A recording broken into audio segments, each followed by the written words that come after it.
Yeah,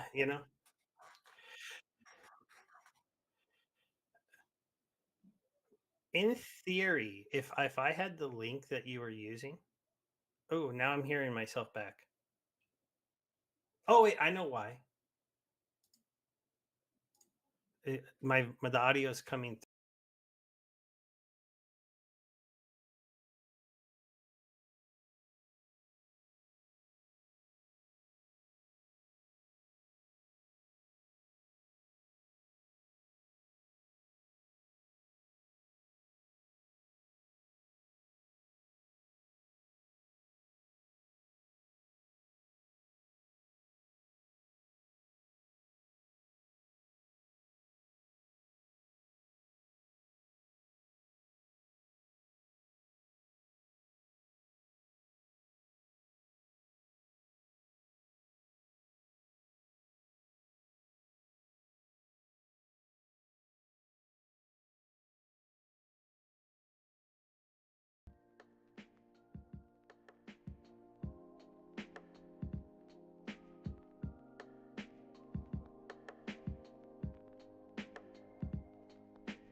Hey, welcome everybody. This is the Splinter Talk Show, I guess. Maybe we'll see. I don't know if this is a regular occurrence or just a one-time thing, but tonight I thought it would just be fun to have someone else on. Let's discuss Splinterlands. I got some questions, some thoughts, and I have one of the most historic players of all time, SteveR.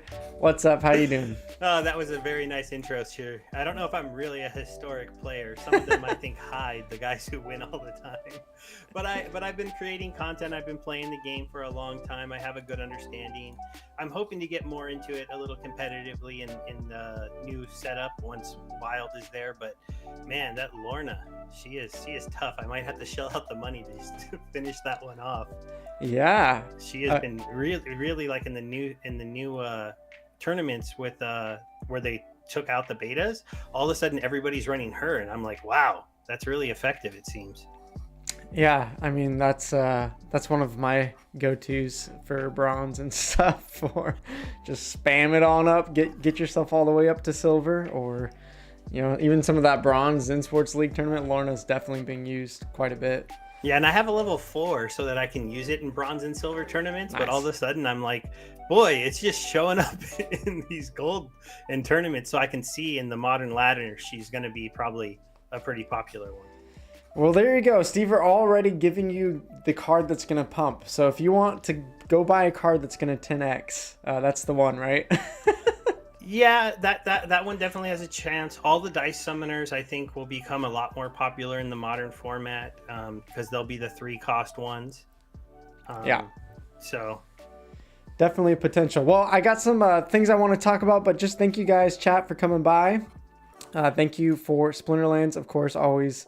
Splinterlands, yeah. Thank you, Splinterlands. Yeah. Splinterlands pretty cool too. But what what I meant to say was to shout out real quick our amazing sponsor, ZenSports. So ZenSports, thank you for hosting these, helping me do more content, and hopefully we can do more of these Splinter talk shows. Sponsored by ZenSports as well. So I got some ideas I want to kick around today, and I don't know about you, SteveR, but I don't know if you've noticed on your channel or just the community, it seems like, things are a little bit negative right now. I don't know if you get that overall feeling, even with some of the news coming out, like we'll address certain topics as we move along. But I want to know if you also feel that sentiment, like just whether it's Discord or YouTube, there's still the people that are really positive, but it seems like more and more people are questioning what the team is doing or questioning, hey, like what is actually going to happen in this game? Is it going to last? All these things. Do you get that feeling as well from the community right now, or at least part of the community? I haven't seen as much of them questioning the team in my community. It might be my community is still pretty small. My Telegram's pretty small. Most of those players have been around for a while now, and I've been helping them out for a while with my votes and the TipU votes. So I've helped them move up from being, like low-level bronze to being silver and gold players over the last couple months. I think the overall impression, though, is that we're reaching we are, it feels like crypto's heading into a bear market. It feels like there's a lot of outside pressures doing that. And definitely I can tell that there's a class of player that is going to be really upset right now. And that's the guys who got in at the top. I mean, DEC is down a ton from its all-time high, and I on my channel I was telling everyone it wouldn't stay there, but right, not everybody watches me, and there's probably a lot of people who came in and bought a lot of DEC thinking they'd get some SPS. The DEC fell apart, down like 70% or something from those highs, maybe even a little bit more, and they're probably sitting on a big loss, and they don't see how they're going to make their money back. And the reality is we entered like a bubble, I felt like, and a lot of people didn't see that. And I was like, coins can't be 10 times their peg in the store when that's the only thing that protects them. And SPS, the other thing I will admit that's hurt it is the team has not delivered on the time frame of like SPS validators and SPS governance, and those are the only real things that pushes value into SPS. Yeah. So that's definitely a miss on their part. But at the same time, I forgive them because the game did blow up. It went from a game with a few thousand players to, we could debate how many, right? Because it's hard to tell because there are a lot of bots. Yep. But it's certainly more than a few thousand players. They weren't ready for that. They had server issues. They had game issues. Yeah. And they had to put out those fires. And then they finally started to staff up. And anybody knows, if I work in IT, you bring a new guy in, you don't just go, hey, go fix all the problems. You got to introduce them to the systems, the codes, how you built things. So there's a ramp up time of it. If they're good people, maybe a week or two, but typically a little bit longer. Yeah. So, no, I agree. I think that, we're starting to see, in a bear market that, hey, like, are these people actually here to play the game and enjoy it, or are they here just to earn, just to get that paycheck or, that boost in their investment? And then once that kind of dries out or hits lower, then they lose interest in the game potentially, right? And I think that's a lot of what we're seeing. And that's kind of what I want to have you here specifically for tonight. I kind of put the clickbait out there, doom or boom for Splinterlands. You got to get a little clickbait going on YouTube if you want any success. So I'll admit it, but I just want to get your opinion as a player. I've been playing for, a little bit over half a year, and you're almost at 3 years. I forget. Yeah, I'm at like 3 years playing the game. So here's my experience, and I want you to maybe give us a broader picture of the history, and then we can talk about more of the recent, like Waka, all those, the music partnership, all those things. But for me, that someone got into the game at more of the high point, right, back in August, or when it started picking up, a little bit before the high point, but pretty dang close to the high point. Everyone back then, when we were doing videos, when we were, you could put out a crappy video and it would get 4 or 5K views, right? Like, you just make any Splinterlands content and it would just explode. And now it's like, okay, the content, even if I put out a really good video, maybe it's like 1,000 or so views. And back then it was like, everyone that said anything about Splinterlands, it was always positive. Like, look how much money I'm making. Even if it wasn't some of these like crazy pump and dump games, like some games are like, make the $100 a day. It was still like, yeah, even in silver, you can make a decent amount of money. Renting market, with DEC price being so high, it was so viable to rent as high as you want, as long as you were good at the game and you can make a profit, right? And then, as you said, the market going down, DEC going down. People, we had the first reward change where it knocked out bronze 3 and novice rewards and kind of changed up the system. So I don't know. It seems like we have two things of the bear market hitting, and then people being mad at, well, okay, Splinterlands has really gutted some of my rewards as a bottom tier player that has put in, like my $1 series, right? Like that is the kind of people that are complaining, like, hey, I put $10 in this game. Why am I not making $10 a month? I think that's some of what we're seeing. That is like, okay, is that really realistic? But then there's other people, as you said, that have bought in at the top. I remember especially some of those some of those newer printed reward cards a couple months ago, like O'Shaughnessy was freaking $60, right? and so we could be playing a game and randomly get a legendary card that was worth $60 in value, and we're all celebrating, we're cheering like, oh, Splinterlands is the best game ever, go company, like, you're doing it, this is awesome. And now, we've seen that drop from our $60 card to whatever it is, $550 now. So yeah, I picked some up for $480 on a bid the other day. Yeah. So yeah, exactly. So I think some people are just feeling down about their assets, and it makes sense, right? Like, it's a bummer to see all your assets fall down from, whatever. Some of those cards, 70, 80, 90% loss, right? Yeah. Remember, I have held everything I have. So my collection at one point was worth over $500,000. Yeah. It is not worth that anymore. So right. I understand that punch to the gut of on paper at least seeing, wow, everything is down. What I earn is down, and not maybe being able to see the light that's hopefully coming into this game. Yeah, and I think that's made people more critical of every little thing that Splinterlands does. It's like the Waka, it's like, oh my gosh, there's so much pushback on that. I haven't heard much, positive or negative about the Warner music partnership yet, but even in the town hall, the Q&A, I see a lot of people like, okay, tell us how does this make our assets go back up? What's the value in it for me? So I don't know. As a longtime player, I want to get your perspective. Is this kind of your first experience as well with this game, with a huge boom and then it's falling back down? And do you just see this as, okay, a correction that we needed coming? As you said, it was too big of a bubble too quickly? Or do you think this is actually potentially like, okay, that was the peak of Splinterlands and now it's all downhill from here? What is kind of your feeling towards how things have progressed as someone that's been here for years? Yeah, so for sure, this is the first time I've been here when something went this hot and that big. But we had a similar market when Untamed came out. Now, it wasn't the same, but it was a similar thing. We hadn't had a set for a while. The alpha and beta cards were kind of going up in value a tiny bit because players were, still coming to the game without any packs coming out. That drops. They released those 7 drop cost summoners all of a sudden. Packs went really hot for a while, and then they started to slow down. Basically the game, like pretty much in Untamed, it was like, nothing. You were picking up Jodens for $12, $13. Mimosa was down to like $6 at one point. So I saw those cards drop, and all I did was just keep playing and building. And that's because, like, something that they drilled into me and I understood when I got into this game is Splinterlands is not meant to be just a game where you come and play and you make money. You're supposed to if you're really going to get into this and you're really going to spend the time, you need to be the fan of this kind of gameplay, this kind of lore. Like a lot of players probably haven't gone to the lore site and read about the cards, and so they don't get an emotional attachment to the game because they're looking at it purely financial.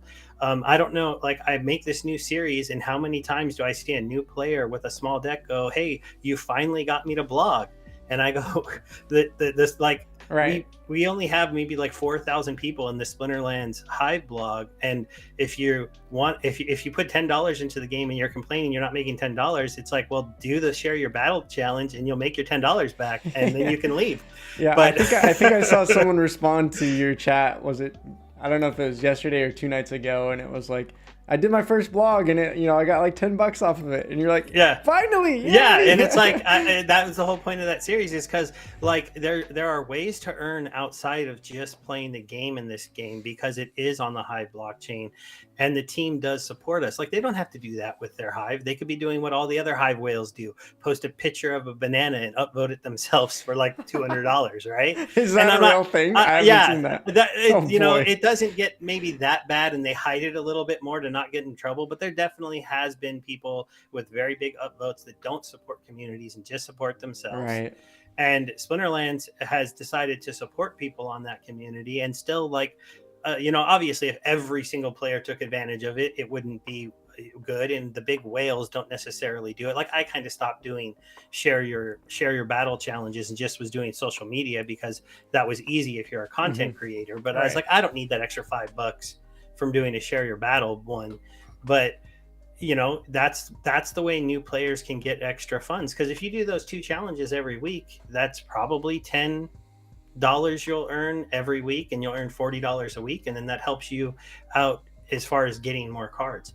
And I do know with my new series, it's taking a lot longer than I thought it would for me to get those cards and earn that money. The earnings at the bottom are not good.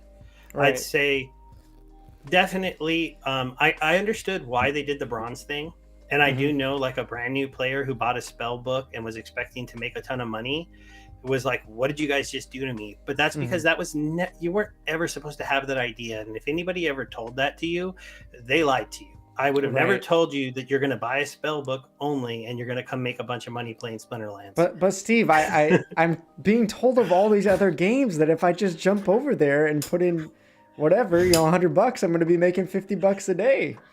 At least until it crashes like 5 days later, right? That only works if you were first. And, all of those games, you have to be first. If you got a Peg Axie first, you're super happy. If you bought one last week, you're not as happy.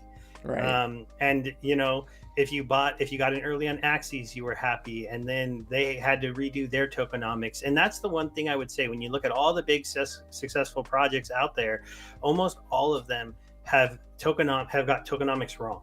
And it's destroyed their project. And I feel like Splinterlands is the one project that's done a little bit of a better job of that.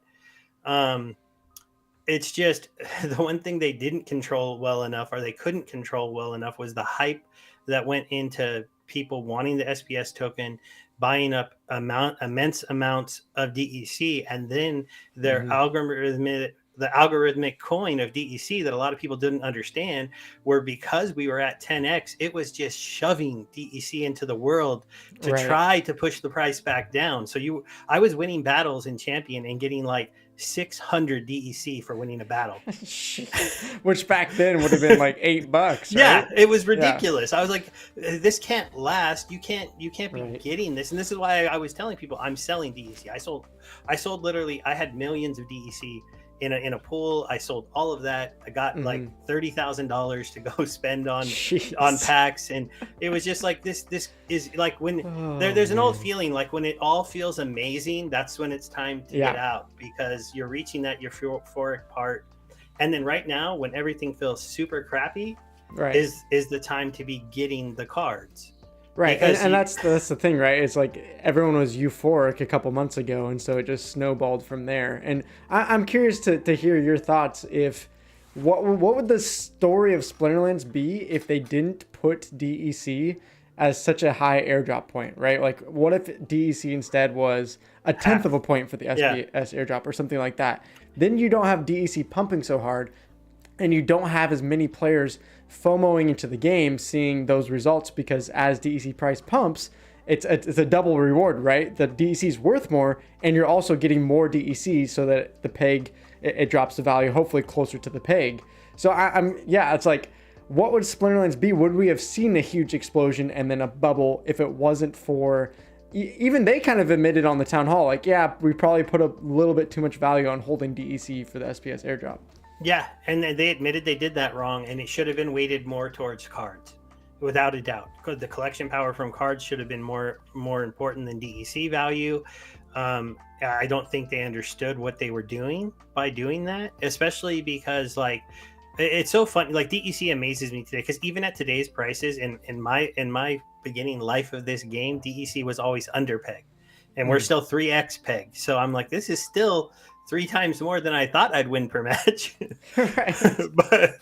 but it's definitely a mistake they made. If they didn't do it, then we probably wouldn't have seen the appreciation of cards go up so crazily, because cards are burnable to DEC, cards went up in value way too much, because even a really stupid old beta card could be burned into quite a bit of DEC.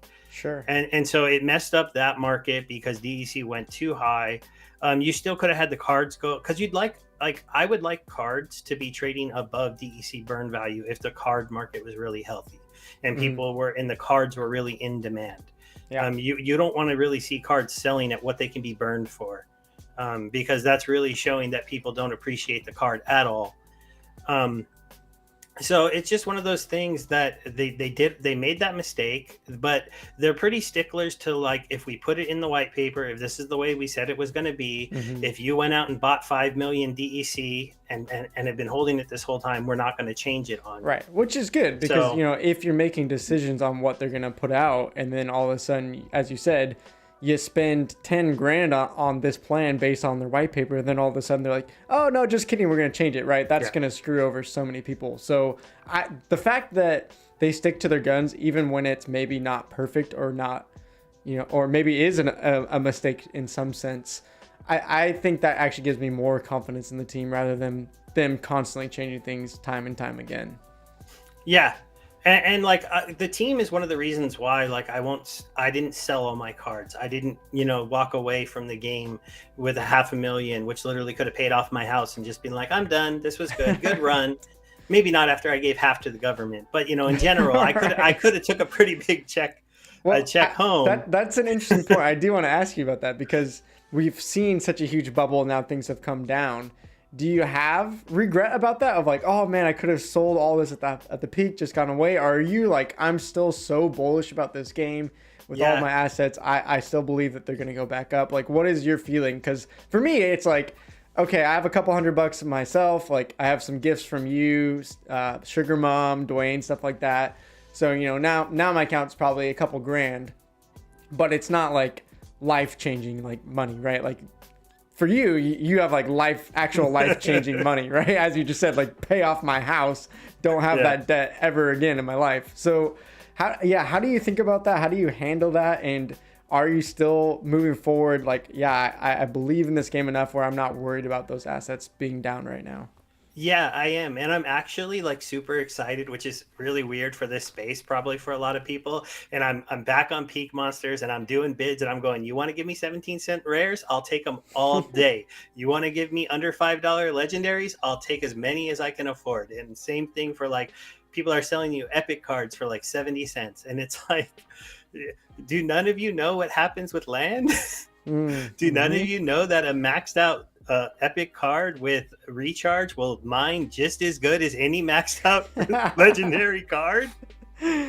And that's true. Just throw all the recharge monsters on your land. We finally found a use for them. That's where they're all going to be. but it's just one of those things where I'm like, there's stuff coming down the pipe, and I admit it's going to take longer, but that's realistically giving you more time if you have a small budget to amass more of the cards. Because the reason why the market feels so, and they're going to fix this, but the reason why the market's so broken, and I didn't even know that it was this broken until I started watching you play and some of the other people play. But to be completely honest, if you do not have level 6 summoners on like 4 to 5 teams, you should not be in Gold League. You should not be able to make it. But you can Come on, today. Steve, I'm killing it, man. I know. I'm killing You're it. killing it. In fact, you're making it so high that you're rating, and so there's so many players who right now are super comfortable, or so many bots that are playing in the bottom, that nobody is combining cards. Mm-hmm. And it makes it feel like there's just this abundance of cards. But when you look at it, even with the big set, if people were actually pushing their cards up and lots of people were combining and people were constantly buying them and moving them together, then it would be definitely like card values would be much higher than they are today. Sure. But there's no need to do it, right? Because you don't need to. You're already making it to Diamond 2 with like some level 3 teams and 1 level 6 summoner. Right? I don't know about Diamond yet, but it's definitely possible to survive in Silver with level 1 cards. I mean, I'm even doing that on my alt account, just renting that Lorna Shine and a couple other cards, right? Like I think at some point I hit, before I started losing a bunch, it was like 1700 rating, right? Which in theory, if I had the power, I could have been in Silver 1 with level 1 cards. Yeah, and my little $150 account that I rented up enough power to get into Silver 3, it has a rating to be in like, I think, gold by the end of the season. It's just I'm not going to rent necessarily like 45,000 more power on that account.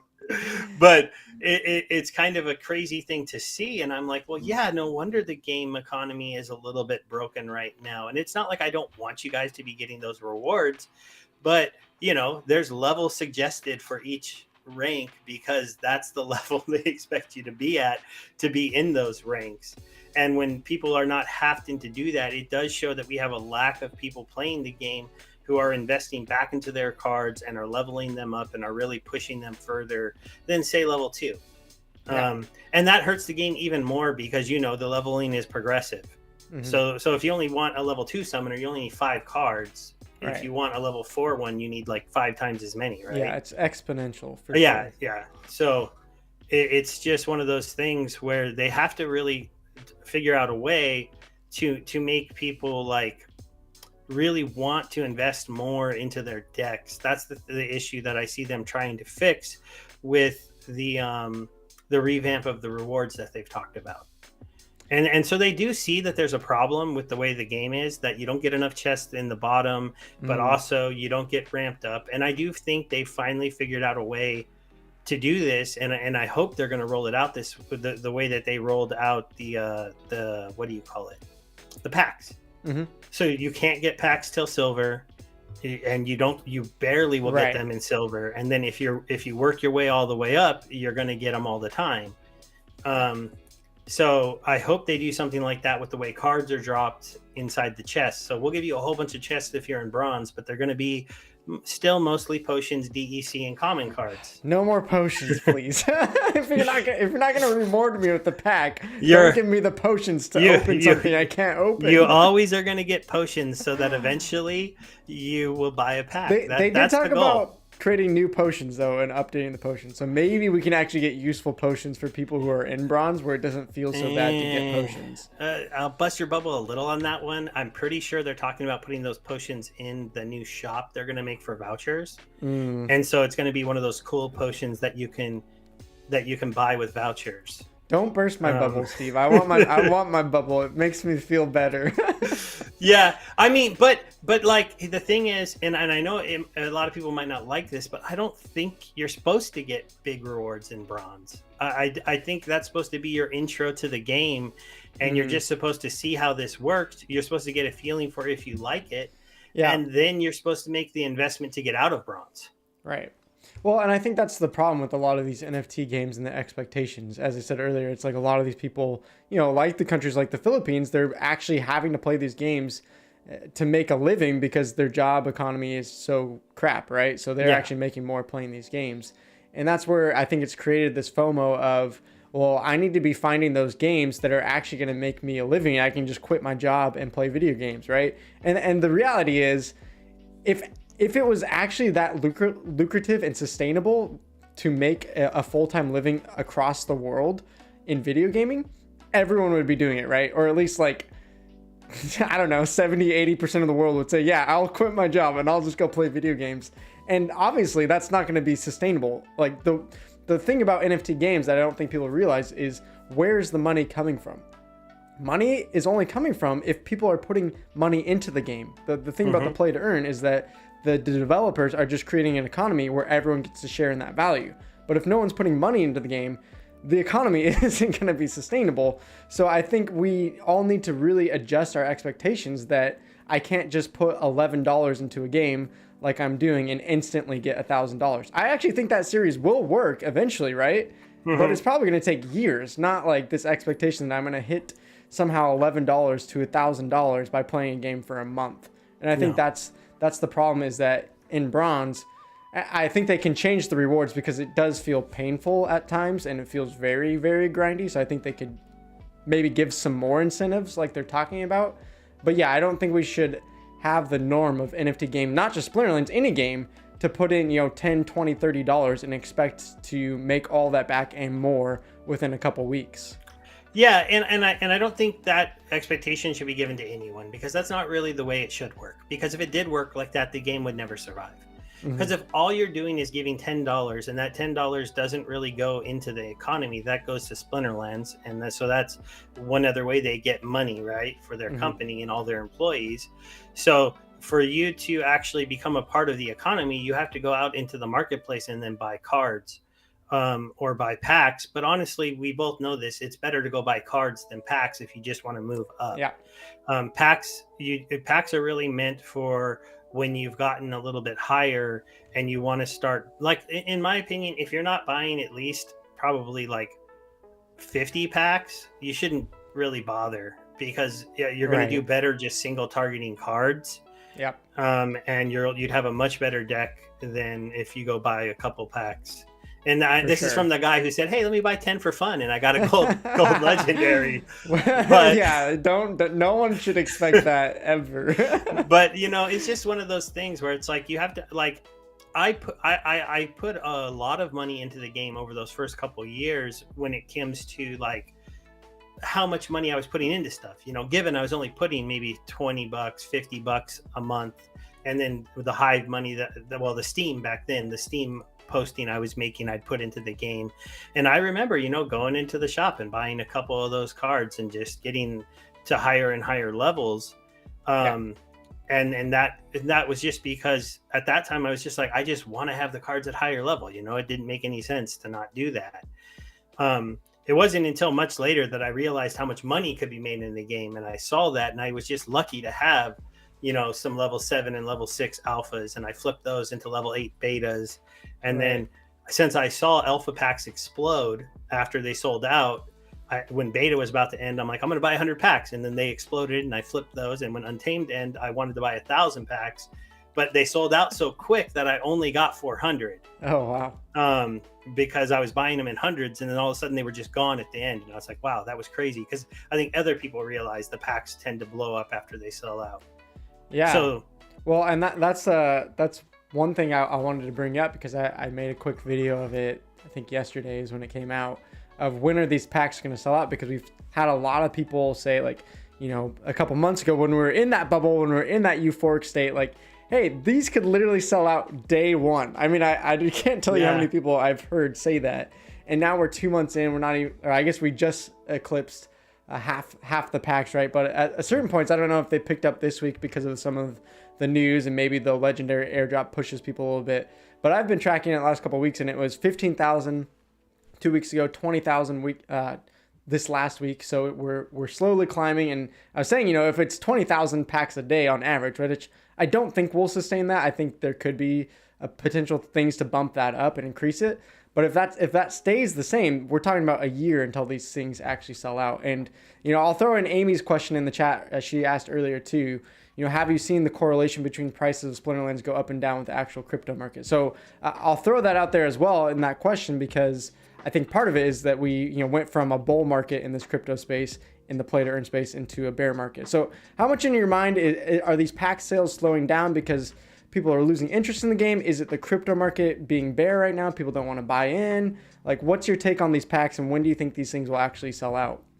Okay, so to talk about the way the pack sale is going to go, and I pretty much know this is going to mimic Untamed. So it's going to be slow the first about 60 to 70% of each million. And there's still going to be people, coming in for big buys, but they're going to be timing them. And then when it gets to about 60 to 70% out and the next airdrop card has been released, like they released today, and you see that monster there, then there'll be a big flurry of people trying to get a few more packs to guarantee a few more airdrops, and we'll push past that million all of a sudden in like a night. It might be over 1 or 2 days, because in Untamed it was only 100,000 packs per airdrop, and this time we're 1 million packs, but we have more players. And I know I will probably purchase more packs if it continues to go slow every once in a while, because I'll just save up some disposable funds from other things and be like, oh, I'll buy 200 more packs. Because yeah, I wish I could do that. Hey, you have to be. I've been in the crypto thing for a long time, and trust me, there's most guys who've been in it as long as me did a little better. But I started off without a lot of disposable money to put in. Yeah, sure. But the fact is that people will buy them. They will hold them. They'll expect them to appreciate in value. People will want to have lots to open after the legendary summoners drop, because then you can pull legendary summoners and you can pull gold foil legendary summoners, which will be some of the most valuable cards of the set. So that's why I'm holding, like currently I'm holding 2,000 of my originals. And by the time the last one comes out, I would like to probably have like 3,000 to 4,000 packs altogether again. Right. And then just do some really fun openings chasing those legendary summoners. But it's gonna be slow, and then speed up, and then when we get to maybe about 3 million packs left or so, it'll go quicker. Now that's because people will see those last airdrops, including the legendary dragon summoner, who I can guarantee you will be last, because Kitty was last time. And some amazing legendary dragon and summoner will be last, and people will go up to their at least to the 14 million mark. And then the last million is where the speculators come in, because they're like, oh, there's only 1 million left, and then I can go charge double for these on the secondary market. So they'll come in and they'll buy them just with plans to sell them. And so that'll all happen really quick. Now, how long will that happen overall? It's hard to say, because we are in a bear market, and bear market is going to affect a game like Splinterlands, because Splinterlands, in their mind, they're a modern age Pokemon, Magic the Gathering, any kind of those sets. And so they're looking for people to spend their disposable entertainment money on this project. And when do crypto people have a lot of disposable entertainment money? It's when we're in a bear market, right? When you're making hundreds of dollars out of one of your bull market. DeFi, our bull market, I'm sorry. I was like, I don't have a bunch of funds in the bear market. But when you're making tons of money in some of your outside crypto plays, all of a sudden you can have a lot of money. Because like I'm in a couple farms. I've talked about them on my channel. Like I'm in the drip farm. I've told you I get a ton of town coins for my Gala Games stuff. Sure. And so when those coins were worth a ton of money, I could sell a couple of them and come buy a bunch of cards, and I would. Now, though, I don't get as much money from those things. Right. And well, and that's around the board, everybody who's in these farms and in those things, because when people were making really quick, really big money, when they were buying coins and they were 10xing them and then taking profits, they could come back to Splinterlands and they could spend money on the NFTs. Because I feel like a lot of players will do that. They'll park their assets in something they think is a little more safe. Or they'll just be someone who likes to play the game and all of a sudden go, oh my God, I have extra money. Let me go buy a bunch of cards. Right. Yeah. I mean, I think for the casual player, as you're saying, their crypto going up or down, it'll give them more disposable income. But I think also on the flip side, bigger investors, as you said, when there's a downtrend in the market, they move all those things to stable coins. And that was one of my points in that video is you can go look at the USDT chart and it's pretty much just the inverse of Bitcoin. Bitcoin's going down, and you look at USDT, it's like whoop, right? And so you're not getting those big investors that might go and even look at like, hey, here's the #1 play to earn game on DApp Radar. Like, what could I go buy?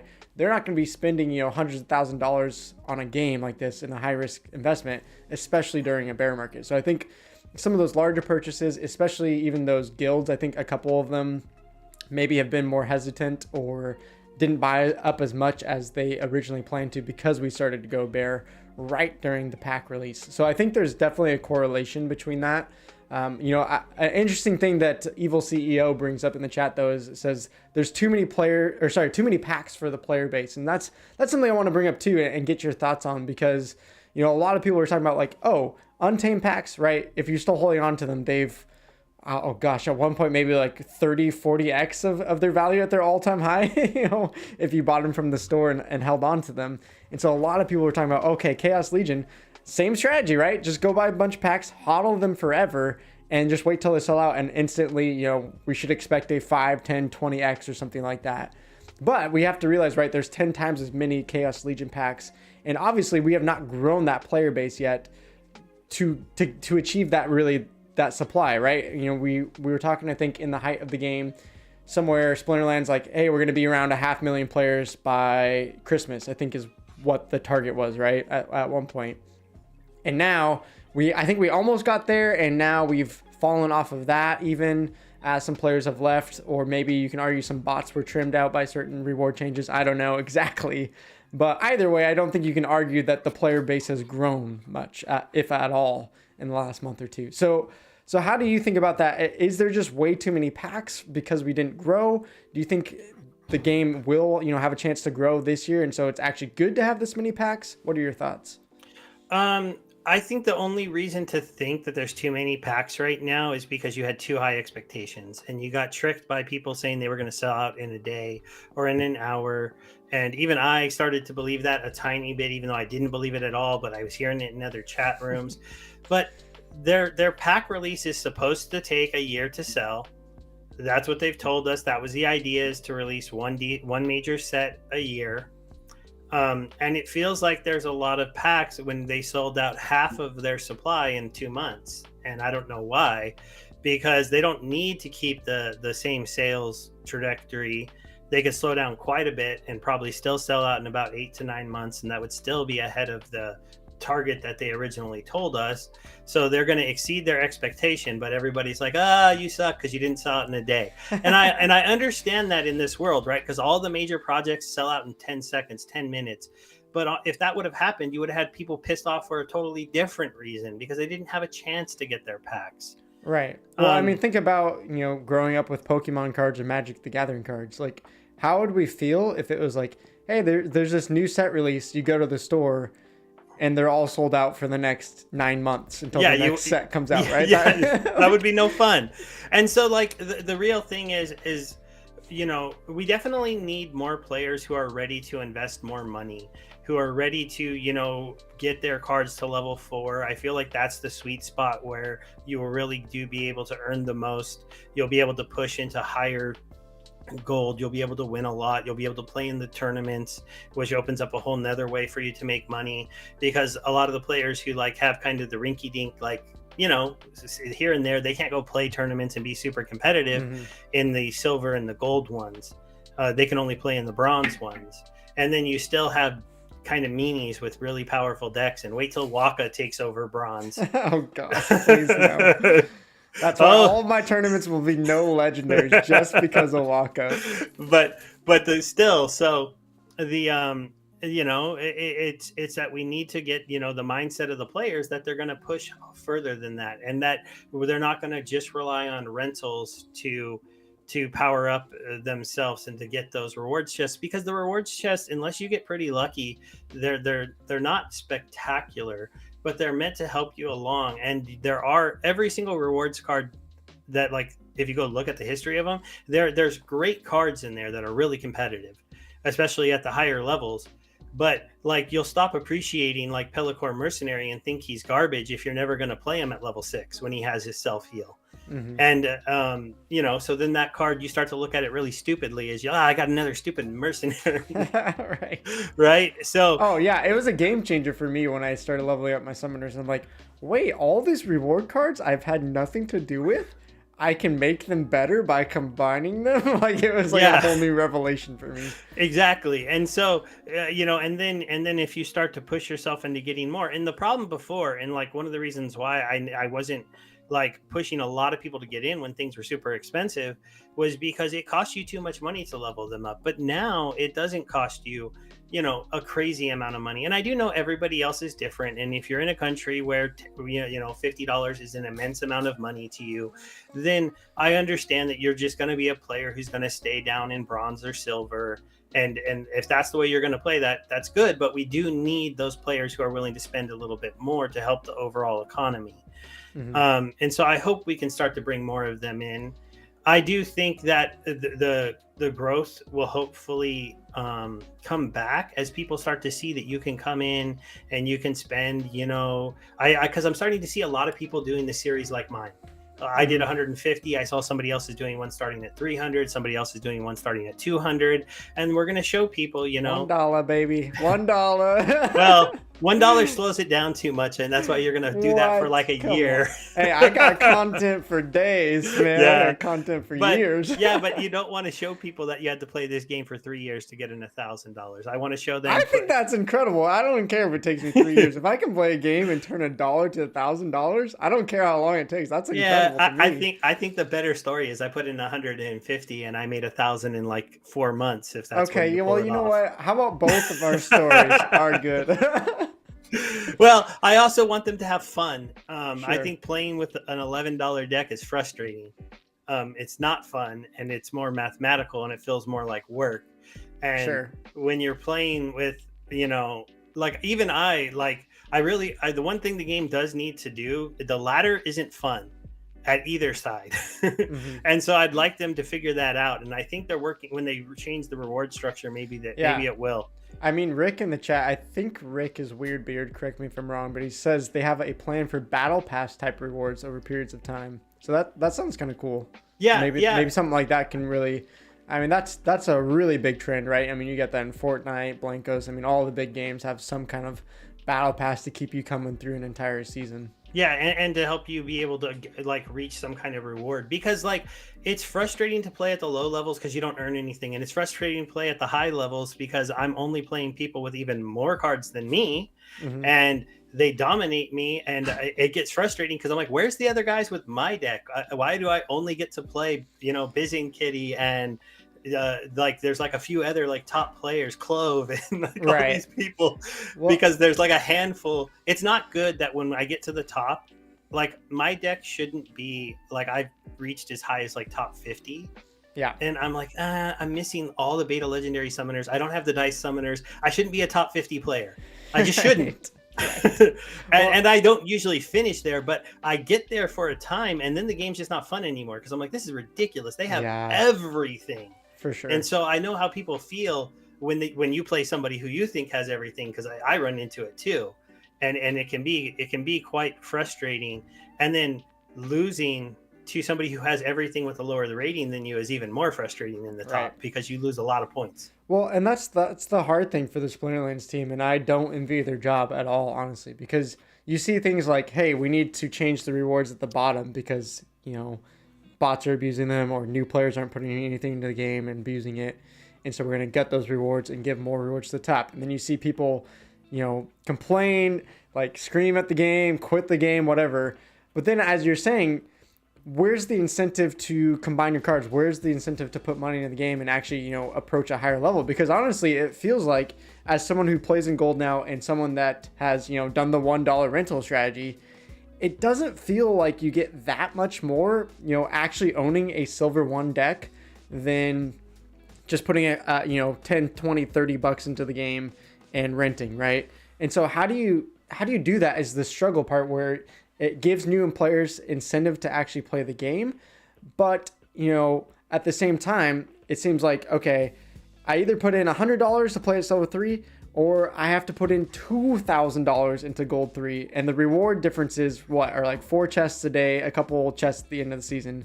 But right now, with all those card prices down, you're talking about maybe an extra couple bucks a month versus $100 versus $2,000. And so how do you change that and without making it impossible for new players to earn anything and really snowball their accounts and get into this game, because we need newer players as well. So I don't know. That's the really hard thing about creating an economy in these games, to reward old players with lots of assets, but also make it fun for new players to want, help them to want to keep going. Yeah, and that is a challenge. And, I don't think any game has it perfect.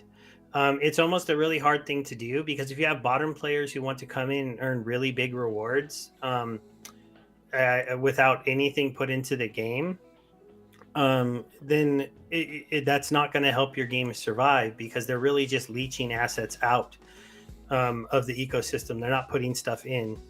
And you do need to be willing, I think, to invest into those higher levels, because you can see some kind of long-term goal in the game, and because you can have some fun playing at those levels, and you want to be able to go into the tournaments at silver and really compete. So that's why you want to have your full silver deck at max level, because realistically, even in silver, if you go and play it, if you've only got level 2 cards and they've got level 4 cards, you're going to lose almost all of the time. Every once in a while, with a perfect counter, you can beat somebody with higher level cards than yours. But if in a tournament, you're going to lose more times than you win, and it's just, you're not going to be able to be competitive in those things. And it's just one of those things where hopefully the drive in this game isn't just to earn money, but it's to learn how to play the game and become competitive at the game. Because I did say it's frustrating to play those best players, but when I beat them, I smile.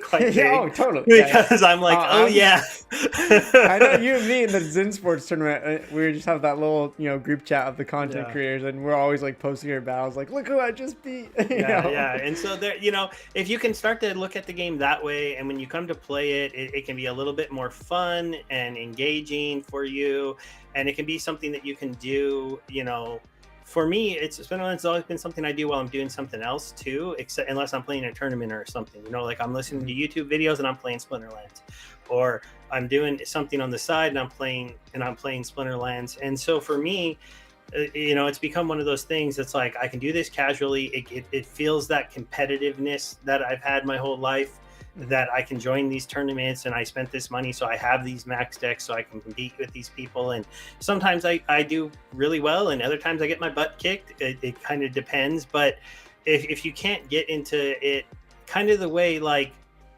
I said, they want to be like Magic and Pokemon. You weren't buying Magic and Pokemon cards because you were expecting to make a ton of money. You were buying them to kick your friend's butt. Right? You wanted to have that best card because you were frustrated that he kept pulling it out against you and kept beating you. So that's the type of mindset that I feel like you have to be able to have if you're going to be here, and you're going to be able to have fun, and you're not going to be mad when the card values are down. And then you're going to wake up one day and go, wow, I have a deck that's worth tens of thousands or hundreds of thousands of dollars because I just stuck with it. I engaged with the community. I blogged about it. I paid attention to, people like me and people like Clove who give away rewards and give away DEC. And so I won a few giveaways. I, eventually opened up a gold legendary card in a rewards chest, because it does happen for people at some point. Yeah. But it's a long game. It is. And that's the cool thing. There are many ways to earn. I think the problem that I'm seeing is one of the biggest problems is not just getting newer players into the game, but retaining them, right? And I think whatever they can do to help fix this, but honestly, playing the game at Bronze 3 or Novice is not fun. And if they can make that fun, if they can make even the free version, not having any cards, just having the starter cards, if they could do some, like, hey, here's some like tournaments that and I know Weirdbeard has some stuff in mind that I can't talk about, but hey, Weirdbeard, I want some tips too. If you can make it fun to actually just play the starter cards, like think about how many games have that free entry, whether that's Hearthstone or Gods Unchained. There's so many card games where you can jump in for free and start having fun.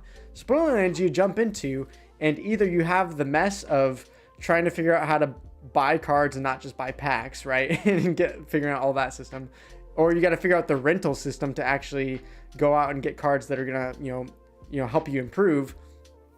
Because at Bronze 3, Novice, or just using the starter cards for free, like all you're doing is there's no rule set changes, the mana's change, and all you're doing is you're playing against bot after bot who have a scripted knowledge of this is the 95% cards that are going to win every single time for this mana. And so if you're a human, literally you have to play at Bronze 3 or at the novice level for maybe 3 weeks to just memorize those patterns so that you can actually, climb your rating and stuff. And I think if they can figure out a way for players to get a taste of the game, what it's like to actually have fun, even if it's for free without buying a spellbook yet or at the bronze 3 level, then I think there's more people that are going to be more interested to actually start buying into this game. And I think that's one of the biggest hurdles and things that we could see change, because honestly, playing that $1 account until I went to, bronze 1 or silver, like the game actually isn't fun. And that's what I hear the most is like, I just feel like I'm just getting beat down by bots here in bronze. Like, what's the point? Yeah, I have to admit, like the $10 spellbook intro to the game is not good, and I almost wish they would remove it because it's not any fun. And I think it would be almost cooler if they had like a $20 and $40 and like $60 version of an entry that came with like a level 2 team or 2 level 2 teams or 3 level 2 teams, and had some way for them to maybe give you a little bit of a higher advantage or something like that. Or it was just kind of, it needs to be more common knowledge that you can't put just $10 into this game and play. Not realistically. You're not going to have a good experience. You're not going to have any RC. You're not going to know about Hive. You're not going to go post about the game so that you get, even doing a post and earning like $3 can be fun for somebody who, like anybody else ever go to write something about a fun game they played and get paid for it. I mean, Right. Most people don't. So it's one of those things to where like, if you're not, really brought into the game, and that's why my series is almost focusing a lot on the Hive side of the game, because I feel like that's where the financial enjoyment can kind of come from in the beginning when you don't have it, and then you can push past $10 or $11 into the game and you can buy a couple summoners and you can get them to level 2, because I know those bots are hard to beat, but if you're playing level 1 cards, but if you're playing level 2 cards, they're not.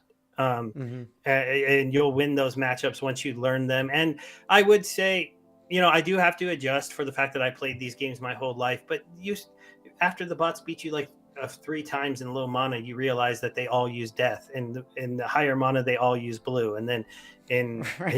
It's pretty much those two in the beginning. That's it. It's just death and blue. So I mean, I think most people will catch on to that relatively quickly, level those cards, and then you'll win that fight because your card is a higher level. But if you're not going to do that, if you're not going to invest, I would say around $75 into the game, then you're going to have a tough time. And I don't know how they solve that without messing up the overall economics of the game, because you do need players to put money in. Any game ecosystem, any game in the history of competitive games, Pokemon needed to sell more cards. Magic needed to sell more cards. Right. Splinterlands needs to sell more cards. That's just part of who they are as a company. They need to sell those packs, and they're nice enough to create a marketplace on the second end where we get to make a bunch of money, but they do pull down a $5 or 5% fee on those things. And so, that's kind of what I would like to get out there. If you want to come in and just play at the very low levels, unless you're super lucky, you're not going to have a lot of fun. You're not going to make a lot of money. And I mean, it's just the way it is.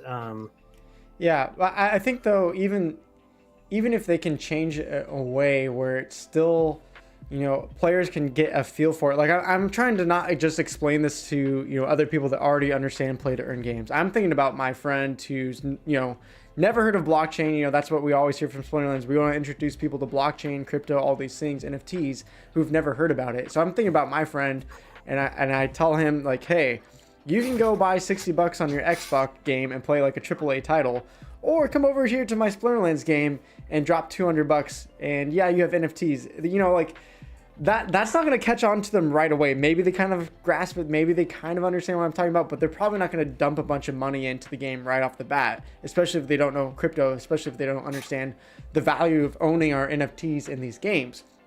So I think having some kind of entry where, as you said, people can, play around for a little bit. I don't know if they can, hey, here's a test deck for a week. You get a silver test deck for a week, or maybe, hey, here's a tournament, where everyone gets the same cards. Even if you don't own anything, even if you don't own a spellbook, you can participate in this tournament, or some types of things that people can play, besides just the, like I'm going to get into this game and get smacked down by bronze 3 bots unless I spend $50.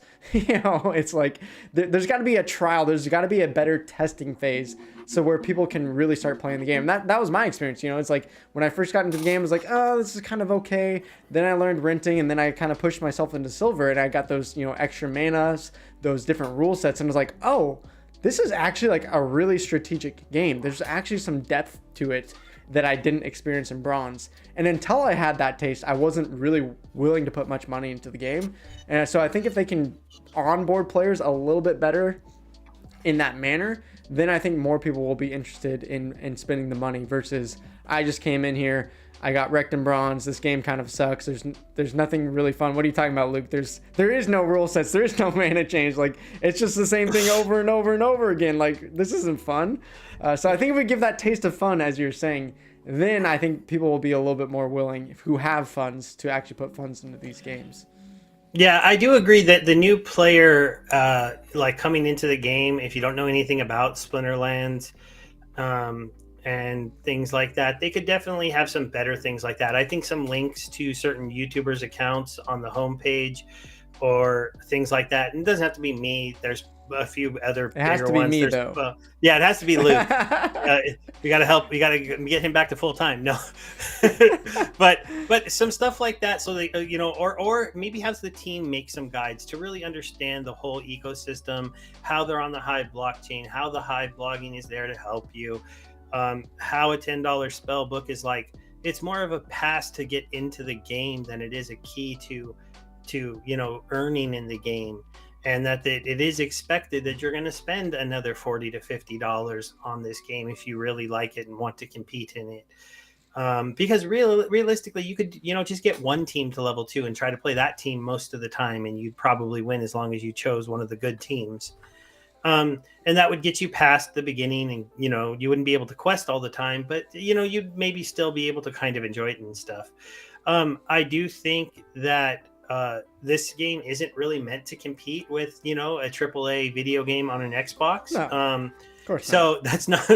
that's not something I would pitch it against. No, it is definitely a game that you need to be somebody that was into games like Magic or Pokemon or Hearthstone or like strategy games. Even if you're somebody who is into like tactics games or stuff like that. If you have that kind of mind where you like to think up a strategy and see if it works, Splinterlands is a very rewarding game. And so that's the way I kind of pitch it to people. Or I pitch it as a community that you can join, and you can build up 2 accounts that will end up being worth a pretty decent amount of money if you do it in a year.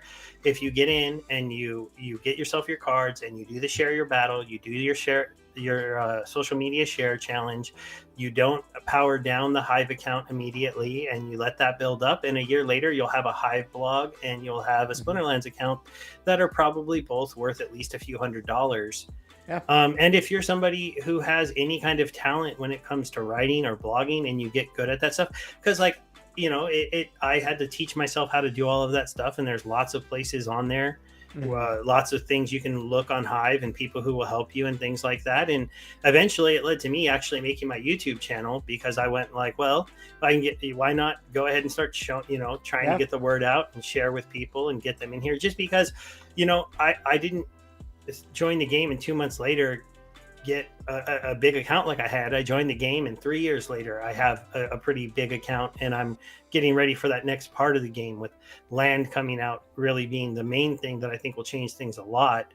And governance. I think governance will help the value of SPS a lot, and when SPS has a higher value, that it depends on how quick it happens. I used to say that would help DEC come back up a little, but the airdrop's getting close to being over. Right. And after the airdrop's over, the DEC is probably going to fall again.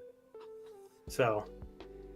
Yeah, well, let's bring it full circle then, because we talked about how at the start of this conversation that a lot of the news that has come out, I've seen people be either more negative towards or a little more hesitant, a little more inquisitive, I guess, if you will. And so, that's I guess I want to ask you, how do you feel about the marketing? Like, what are they, how are things going in your sense since you've been here longer? What do you think about things like, hey, we're trying to do this Waka Flocka partnership as a way to market, and now they're combining with, it's Warner Music, right? I'm not. Yeah, Warner Music. Okay, Warner Music. And are those things actually helping to market the game, bring new players in your mind? Is that something you're like, it's a good start, but we need to see more? Is that something, I don't know. I've just seen a lot of people, I guess, more negative than really anything else. So I want to get your take. And are you feeling pretty good about what the team is doing right now and these different pieces of news dropping out, or are you somewhere in the middle or negative as well?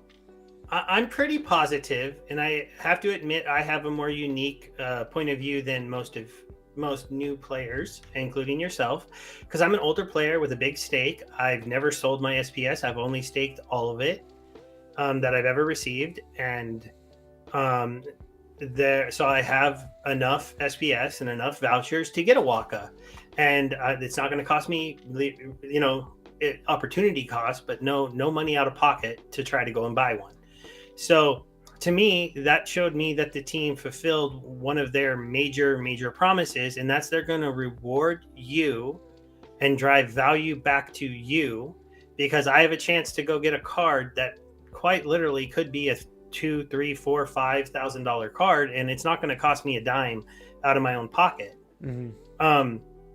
And why did I get that opportunity? Because I stuck with the game. I built my account. I believed in the team. I staked SPS and watched that number get smaller and smaller and smaller and smaller while the SPS staking got bigger, but the dollar amount just kept going down. Yeah. And so the team, to me, has shown more than I've seen in any other project, that to their loyal supporters, to the people that really do the things that they say that you want to do, they're going to drive value back to you. And so when you look at a sale like Waka Flocka, what did that sale really do? It was a partnership that kind of got Splinterland's name out there in the pop culture world and made it cool, because it's trying to make Splinterlands cool, and it's trying to show that, you have PFPs that are kind of the stupidest things you've ever seen on Ethereum, selling for hundreds of thousands of dollars. And, I'm not saying a Splinterlands NFT should ever compete with one of those, but our NFTs actually have utility, and you can use them in a game, and you can rent them out to earn money. Right. You can't just put them on your Twitter profile pic and go, look at me, I spent a bunch of money on this. And I know some of them have like, oh, you can go to a yacht party or something. Right. But I mean, some of them are like, I literally just bought this $2 million rock, just $2 million JPEG, right? And so Splinterlands isn't in that world, but the Waka Flocka stuff is trying to get us into that. And how does that help you if you're a small player? It really just helps the overall ecosystem by putting some really big accounts at the top that'll spend quite a lot of money. Because if we sell out all those Waka Flockas, that's a whole bunch of SPS that's going to go into the SPS treasury. We don't know what's going to happen with it, but it's off of the marketplace, right? It's not getting dumped. It's not pushing the price down. It's a use case for the vouchers that push the prices of vouchers back up. And if you were a small player, you could have been speculating on vouchers. They were only like $1 for a little while, right? Yeah. Or like $1.15, and then they doubled in the course of like a couple days. My new thing is just buy up those vouchers when some news hits, sell them at the top, and then just buy them back up. Yeah, what did I say in our little group? I'm like, I'm selling vouchers because they're at $250, and I was selling my extra ones over $500, and then buying cards with them actually with that money. So it's just, to me, they keep doing things to reward you if you're here and you have a big stake. And so if you stick through the game right now, while cards are cheap, while rewards are down, you keep playing, you keep investing in your cards. Hopefully, if you're a small player, you start to blog about it, then eventually you'll be one of those players who's earning, enough vouchers to maybe get in, maybe not on a Waka level drop, but there'll be other drops that don't need 500 vouchers. Or you'll just be able to say like, hey, look, I picked up an extra $50 today because vouchers blew up and I had saved up 15 of them. So it's just one of those things to me that makes me so excited about everything, is that they've continued to show me that they're going to try to reward the people who have a lot. And that's why I continue to buy cards. I'm going to continue to put the money that I earn in the game back into the game, and continue to do my staking and stuff like that, because I've constantly said I see the Splinterlands token is somewhere between a $1 and $3 token.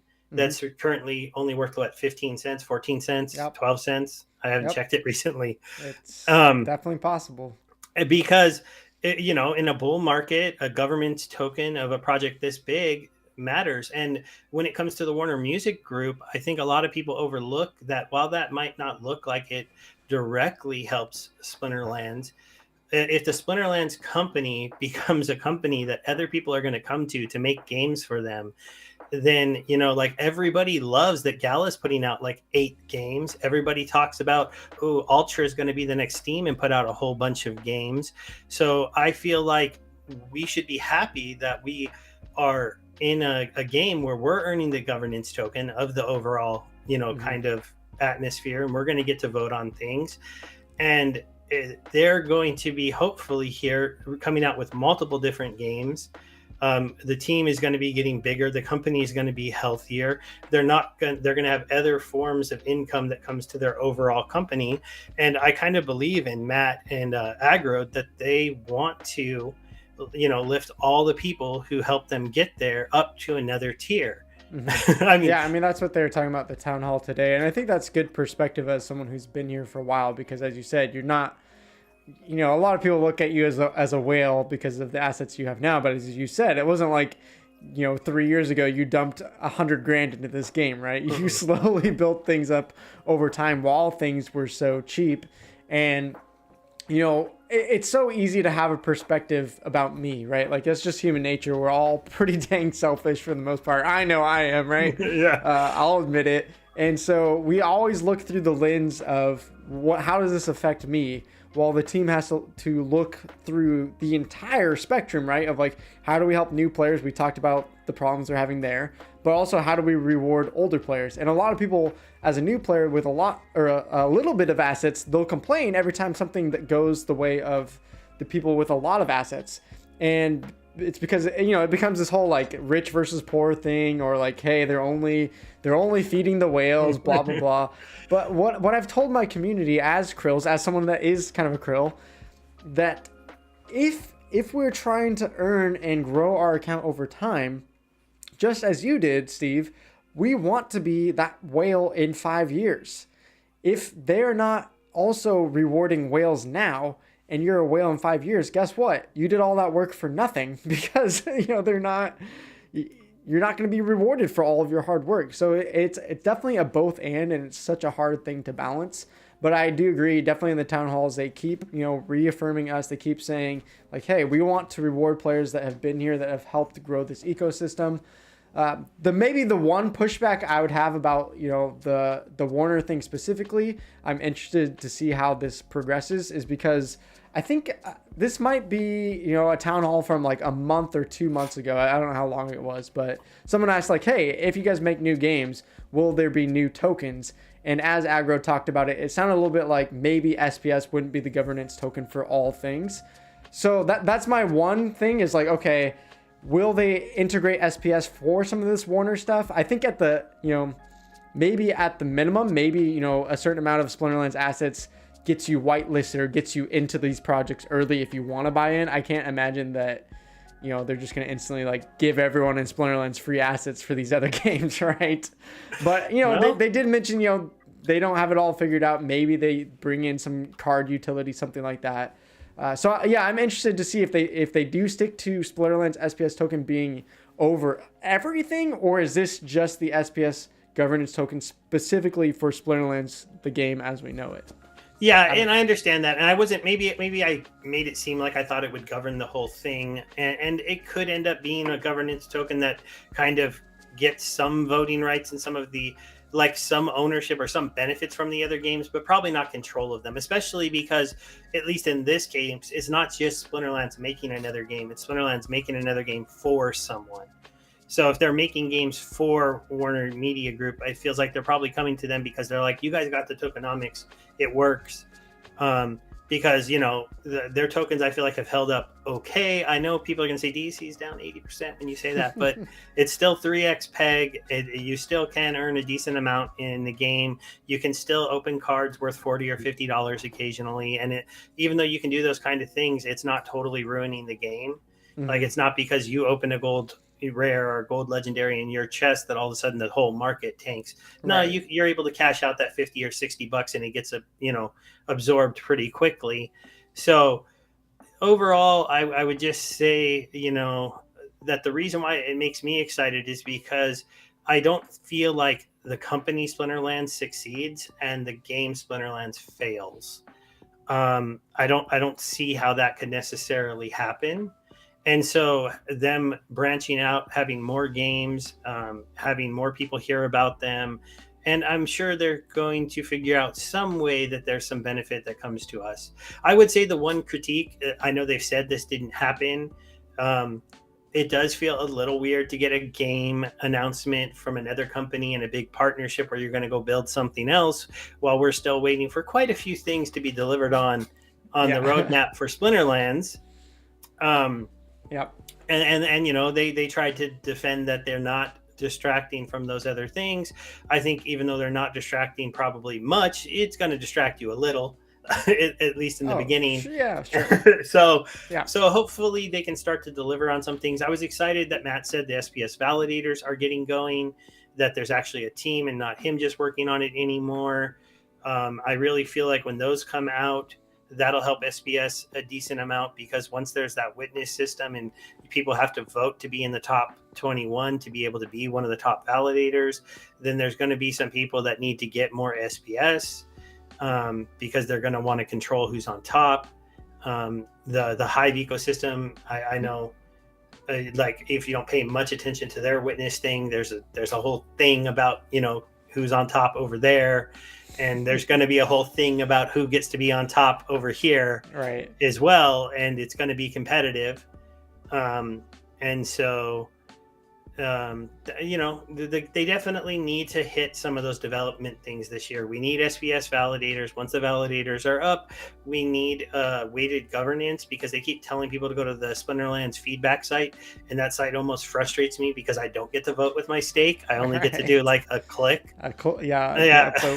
One upvote. Yeah. And then my upvote is the same as everybody else's. When you were telling me in the white paper that my SPS stake would help me, put more sway as to where you would move things.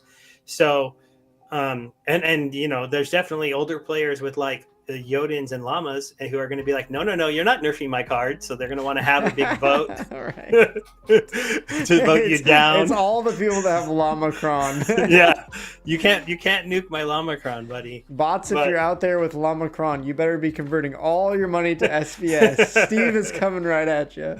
But those, they need to do that. They need to get land out, because land will help the card situation a lot, with the feeling of there not being enough cards and like people only needing one card, whereas opposed to I learned the kind of the mistake in Untamed is I only went for one maxed out set when I really should have went for two. So in Chaos Legion, maybe I'll go for two max sets. So because there's going to be utility for these cards, there's a rental market for these cards.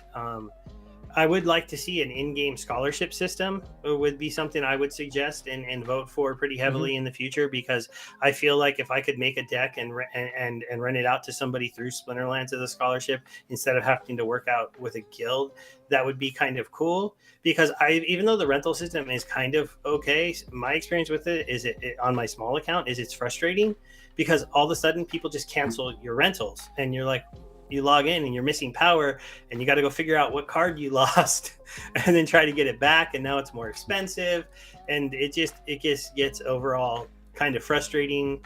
And so if you could actually build sponsored decks and let people play them and get half the rewards, I feel like that would bring a new marketplace to like even like regular players. I could just make a bunch of level 2 decks and rent them out to people, or level 4 decks and rent them out to people if I want. Yeah, I mean, it's definitely easier starting out that way than trying to figure out the whole rental system. And even though that might be, I don't know, it's hard to say if that'd be more profitable or not, but that could definitely be, just an easy way of like, here's the cards, go play. We can split the profits and you don't have to worry about figuring all these other things out. But we do have to play the lion sound because we did just get a lion. So okay.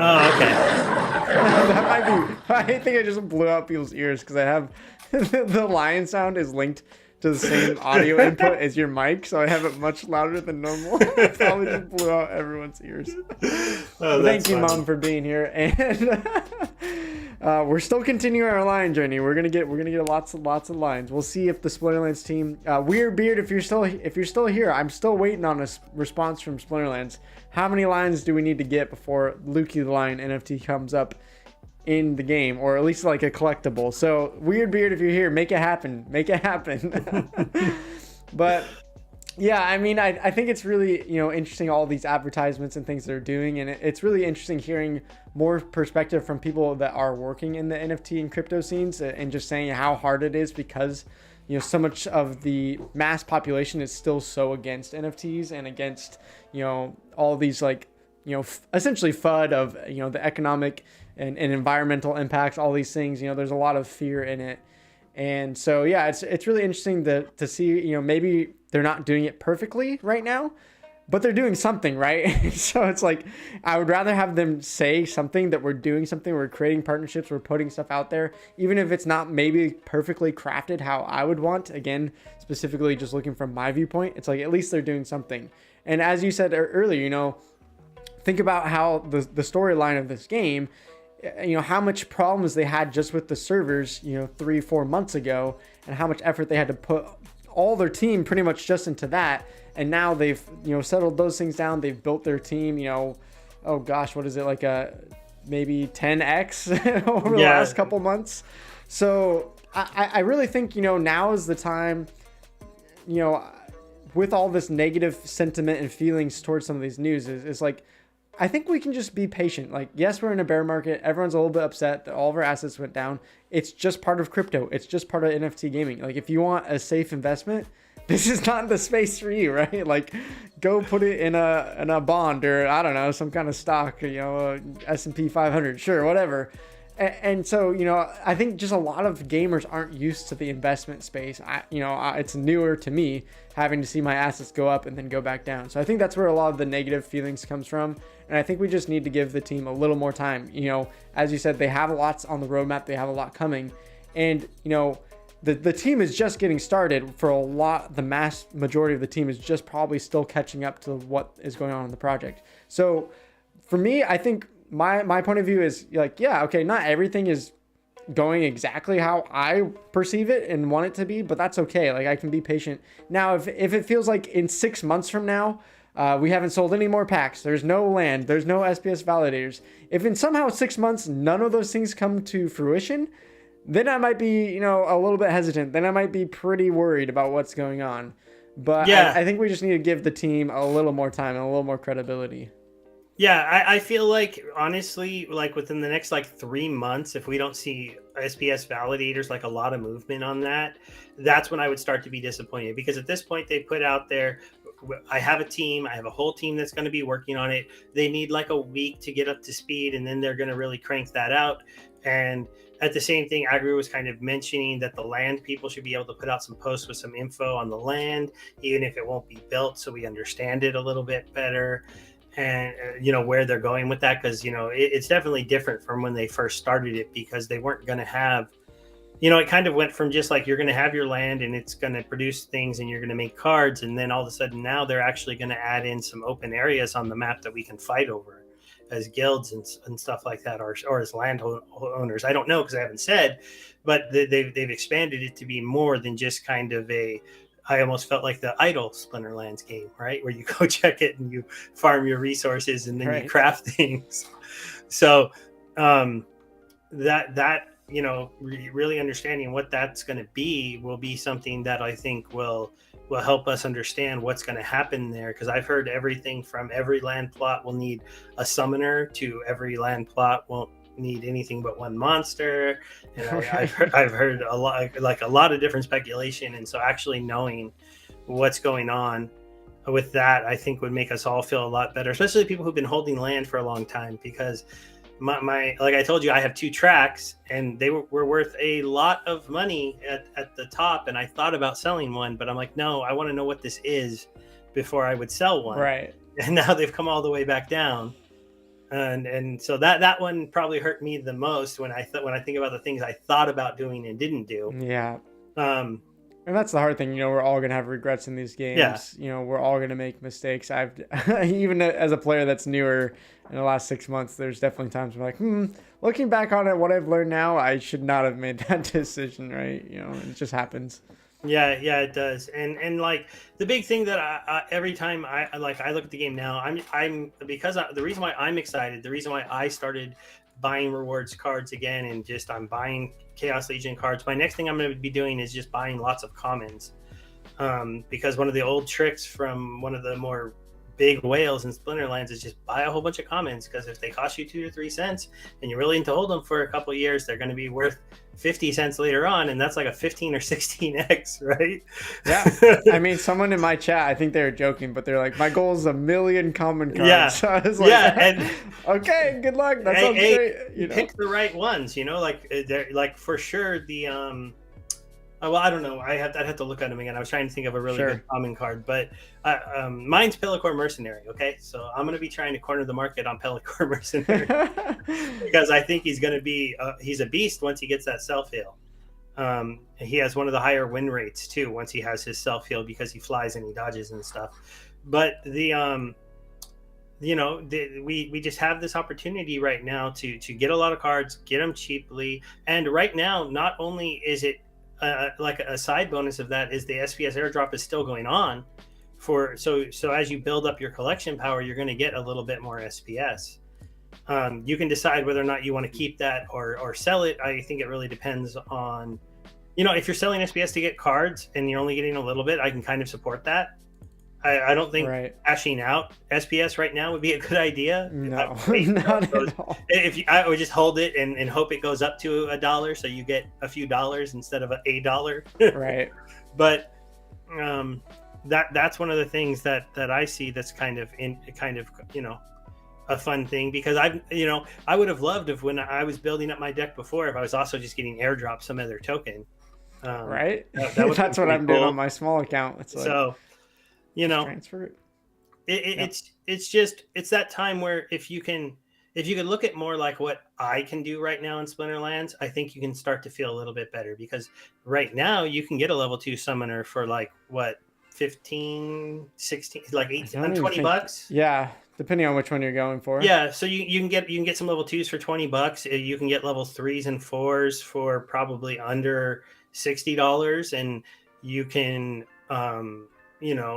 you couldn't do that before. It just wasn't possible. And so you can set yourself up with those level 4 and 5 summoners, and then you can start sniping those rare cards and those epic cards that you like for, a couple dollars to a quarter here and there. And I just think about, if you can look at it like, hey, I remember going to the Magic store and hitting the quarter bin and grabbing a few of those cards and going over to the case where you bought a couple for $3 or $4 and you made your deck a little bit better. And if you can do that, if you have the funds to do that, then I think you're going to be pretty happy when the SPS airdrop comes to an end and that starts to appreciate, and when vouchers are out and when land is out, and when hopefully we start to go up again in Bitcoin. Because like I lived through the 20K to 3K market. And that was a long one. Yeah, and it's not that bad. I didn't buy or sell a lot of Bitcoin. I've always just kept my little bit that I have, and I actually use Celsius to just hold my Bitcoin and earn a little bit more. And it's just one of those things where I watched it go from wow, it's worth 20K to wow, it's worth like 3K. How did that happen? Yeah. And that's an experience that we're all gonna have to get used to in these play to earn games. So 20 to 3 is a lot worse than 65 to 35 when you think about it, percentages. And if it gets down to like the 20s, it'll be close, but it's just a different world. And Splinterlands can't boom while the market's going down, while there's outside forces in the world that is hurting every market. Yep. It's hard, Yeah, I mean that's the thing though, is like if you are a krill, this is the best time. You don't want to accumulate assets when they're way overpriced. You want to accumulate assets when they're super cheap, right? And then wait for the next time they go up in price. That's the really, if you're looking at it from an investment standpoint, that's what you want to be doing, not the other way around. Yeah, I was quite shocked when I went to put in some bids on a rare card the other day, and my bid was like 14 cents, and they got filled for like 20 cards. And I was like, who sells rare cards for 14 cents? That's just the market now. I don't know who, like, I don't understand it. I've never understand the people that sold the cards very cheap, and I've always liked adding them to my deck. But, you know, I've always been someone who wanted to level up my cards. I wanted to have the ones to be competitive. I wanted to compete in the tournaments and stuff like that. And, you know, my play style has changed a little bit. Now I want to be able to kind of play the game, but really I enjoy making the content and trying to introduce new players and trying to support them, trying to teach them how to get into the blogging side of it if they don't have money, and if they have money, trying to teach them where to spend it for the most value, and those kind of things. Because it does feel like, you know, there's a couple projects I'm in that feels like they're going to make people move up a whole tier of class, in my opinion, if they're in them and they have a lot of assets. And Splinterlands is one of them. Gala Games is probably another one, though that one's getting a little more shaky to me because they're not releasing games, but they keep asking us to buy very expensive things. Well, you never have to release a game if they just all buy all the stuff beforehand. They drop some NFTs, like if you think Waka's expensive. Oh man, yeah, no kidding. Well, I mean, yeah, this has all been really good stuff, and I want to do one kind of fun thing as we end, because we've been talking a lot about you know, problems or investments or like you know, all this crazy high level stuff. So let's just have fun for a second. First thing, just hold on for a second. I gotta do another line noise here because we have officially, because of Sugar Mom, hit 2,000 gargoyle lines. So we are crushing it. I don't know what Splinterlands is gonna make me get. I'm still waiting for an answer. Last offer I put out there was 15,000. So Splinterlands, where you at? Where you at? I want to hear it. So thank you, Sugar Mom. But then as well, I want to have just a quick discussion, something fun. We did get to see the new legendary airdropped card, the dragon one. I don't know how well people are going to be able to see it on the smaller screen, but let me try to zoom in here a little bit. But we got the, oops, that was too much zoom. Let's see. All right, it is, if I can pull it back up, the Carnage Titan. That's kind of a cool name. 11 mana at level 1, 2 melee, but it also has reach and double strike. Level 2, it gets to 3 melee. Level 3 gets the giant killer, I believe that is, right? And then level 4 gets the 4 melee damage. So, initial thoughts, are you FOMOing over this? Are you like not impressed? How do you feel about the Carnage Titan? So his 11 mana cost is an interesting one, especially on the dragon team, where you only are going to pull them out in high mana a lot anyways. So he fits in spectacularly. In the new set, you're going to sit him behind Robo Dragon Knight and have 22 mana in your first 2 spots and 2 tanks that you're just like, come on, kill us. You can't. You can try, but you can't. But, I mean, it's an amazingly powerful card. It's for me, its combo with Kitty is ridiculous because then it can't miss on a double strike. I can already see comboing it with with cards with opportunity. I mean, not opportunity. The one that gives +1 attack. Inspire. Yeah, my mind was. Oh, that's instantly where my mind went because I'm putting out a water deck build on Friday, and to give you guys a sneak peek, I talk about the Demented Shark, and then River Hellendale level 2 gets inspired as well. So you could literally use Quicks plus your water deck, and even at level 1, you're getting 4 melee damage. At level 2, you'd be getting 5 melee damage double strike. Yeah. And if you can make him not miss, I want to combo him with Kitty and Death and use the little 1-cost guy that gives the Inspire at max level. So for just 12 mana, you could have him out there doing 10 damage on double strikes. But but I don't know. It's a really, really powerful card. I mean, I heard them in the AMA say maybe he's weak to Magic, but Magic doesn't really hit second spot on very many attacks unless it's on blast. Yeah, blast or chaos dragon random scatter shot, but that's not going to be enough to take it down. Yeah, I mean, I don't know. It's a very, very powerful card. Especially the weird thing is though, like I think the one thing that it's going to be interesting to see how people fit it into the matches. Besides like a 99 mana battle, okay, of course, like you can use it, but it is interesting because usually people, for the most part, are putting in tanks that are already, as you said, high mana, whether it's 7 mana or even up to 10, 11 mana. So that could be such a big chunk of mana as a reach monster. You don't necessarily want to put him in the front. Because then he would be taking that magic damage. So I'm trying to think, wondering how many scenarios are actually going to be viable to spend 11 mana on your second monster. Well, he combos really well with Life and Earth then, because they both have 2-cost summoners with Magic Reflect. Yeah. So you put him behind there, and you're talking 13 mana, and now you got a big beefy hitter behind a Magic Reflecting. One of them is kind of a dodger, the other one is more of a weakener, depending on if you go failed summoner or the other one. Yeah, I can see that. So I could see him fitting into those kind of decks. I definitely think in high mana he'll be a beast with Kitty because he won't miss, and he'll probably be doing 10 damage a turn minimum, if not 12. Oh man. So, and then he'll have 5 speed too, so he won't be slow anymore. So it's just one of those things where it's a big beefy card, and I actually think that it's kind of nice to see, because if you don't have a maxed out Robo Dragon Knight, then he could almost fill that position on the Dragon team for you. Mm-hmm. I mean, he wouldn't be a front row tank, but he'd be like a secondary tank that is just as big and just as strong. Yep. One of the things that's interesting too is he's the only shielded secondary tank I've ever seen, but I'm trying to understand, like, when would that play into effect? Like what melee or archer hits a melee guy in the second position? I mean, I think it's more so if it falls to the first position. Right? Your first tank's gonna die, and then he can. Other than that, it would only be a scattered shot from an archer, right? From a ranged monster that he would then or take blast damage as well. But blast is usually magic. Oh well, Jotun. I guess he's a good Jotun counter, right? There's a few blast range monsters like Prismologist in the life deck. Yeah, that's true. There's a couple. Yeah.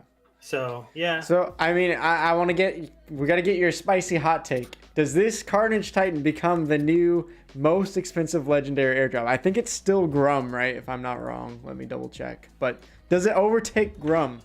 It won't overtake Grum because well, maybe it will. Let's see. Let me make sure this is still accurate. I mean, Grum is fun because it's got the Bloodlust, right? And that's always fun to like see your stats go up. But at the same time, it is a very slow 11 mana card. So again, I don't know. I think only fire as well. So I think your take would be better on that than my take. I would say he wouldn't get more expensive than Grum because I feel like everyone wants a Grum. Well, whereas people who don't have dragon summoners are going to pass on this. But maybe everybody has at least one dragon summoner and will want at least one. I mean, yeah, it's hard to say because, Grum is the only monster besides guild battles that have Bloodlust. So it's like pretty unique in that way.